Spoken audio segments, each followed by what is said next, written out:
জনগণ সতর্কিত, অবগত, সচেতন।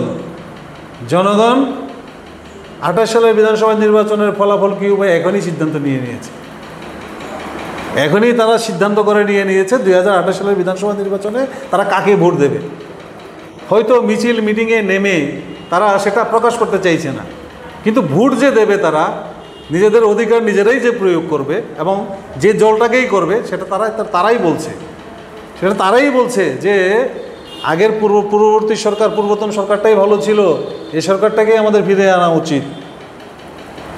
এই যে তাদের যে মন্তব্য, তাদের যে কথোপকথন, এর থেকে বোঝা যায় তাদের একাগ্রতা, তাদের মধ্যে একাগ্রতা তৈরি হচ্ছে, ইচ্ছেটা তৈরি হচ্ছে। তো তার মাঝে আমরা চাইছি জনগণের পালসের সঙ্গে সামঞ্জস্যতা রেখে আমাদেরও তো অর্গানাইজেশন সাজাতে হবে।